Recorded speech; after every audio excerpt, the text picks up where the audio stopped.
Bonsoir à tous, chers téléspectateurs. Je suis à vous. Bonsoir coach, merci d'être là. Bonsoir. Merci d'être aussi fidèle à cette conférence de presse et Ambroise d'Agofoot. Après 2 journées dans ce groupe G, vous êtes toujours premier avec 4 points, à 1 longueur du deuxième, à 2 du troisième et à 3 du quatrième. Tout est complètement à refaire dans ce groupe G. Oui, c'est vrai, tout est à refaire, mais je crois que si au départ on me donnait cette place avant la table de la compétition, il faut dire que tout de suite je signerais. Mais à voir les 2 matchs, je crois qu'il y a un tout petit peu du regret, surtout sur le deuxième match, où au lieu de prendre 3 points, on a laissé 2 points. Mais c'est pas grave, nous avons continué par travailler et je crois que entre la victoire et le match nul, nous allons faire le bon cocktail pour garder cette place à l'orée de cette phase de groupe. Oui coach, vous auriez pu être premier de ce groupe avec 6 points. Nuit était cette occasion manquée de votre attaquant Kouévé qui a fait le plus dur en éliminant le gardien, mais a trouvé le moyen de mettre beaucoup d'encre au sein de votre club et sur le banc de touche lors du match. Comment expliquez-vous cela?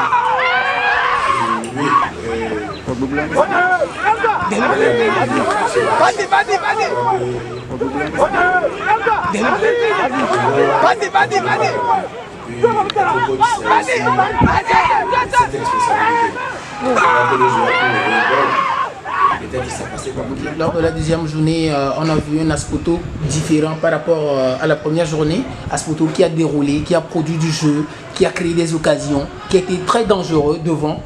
Et la preuve, ces occasions de but ratées. Et qu'est-ce qui a remonté le moral de ces joueurs qui sont pratiquement les mêmes qui ont fait la première journée, les 11 rencontres qui ont fait la première journée. Et lors de cette deuxième journée, ils ont montré un nouveau visage. Oui, je vais constater que, bon, moi je suis un coach qui dit souvent la meilleure façon de défendre c'est d'attaquer. Donc du coup, je mise beaucoup sur l'attaque que de défendre. Donc je suis un coach qui joue la possession. Et dans l'ADN même de l'équipe d'Aspoto, nous aimons garder le ballon, circuler et placer nos attaques. Donc du coup, quand on se retrouve acculé et qu'on va procéder par des contre-attaques, ça ne rentre pas dans l'ADN du football même de la police nationale. Donc du coup, le premier match, c'était un dilemme. Bien entrer dans la compétition, prendre les 3 points, quelle que soit la manière. Nous l'avons fait, mais nous avons vu qu'on a gagné les 3 points, mais le contenu, c'était pas ça. Et j'ai parlé à mes joueurs, je les ai dit, nous allons aller, on monte en crescendo. Donc du coup, au fur et à mesure, sur le plan tactique, physique et technique, nous allons monter en régime. Donc vous avez vu que sur le deuxième match, nous avons produit un nouveau visage avec un football alléchant, fait de passes, des remises, passes dans les intervalles, des joueurs qui ont respecté les fondamentaux. Et je crois qu'on a vu un football total. Ce qui a manqué, c'est le but qui n'est pas venu. Mais sur cette 3e journée-là, nous allons faire le juste milieu du beau football, mais maintenant être aussi clinique devant les buts et marquer les buts. Dans quelques heures, vous allez jouer votre 3e match contre cette équipe de Zumunta, le bon dernier du groupe, et qui peut créer la surprise en tenant Aspoto en échec. Comment vous allez vous prendre dans cette rencontre? Oui, merci pour cette question. Très bonne question. Et je crois que nous sommes en championnat et nous avons 6 journées dans cette phase de poule. Donc nous sommes à la 3e journée et ça fait pratiquement la première phase des matchs allés. Donc ce dernier adversaire que nous avons, notamment l'équipe de Zumunta, si nous faisons le parallèle, nous avons pris 3 points face à Athletic Club. Et Athletic Club a battu cette équipe. Si on fait ce syllogisme-là, on peut dire que Dardar, on va battre Zumunta. Mais en football, 1 plus 1 ne font pas 2. Donc du coup, le premier est capable de battre le dernier et vice-versa. Donc du coup, nous prenons cette équipe de Zumuta au sérieux.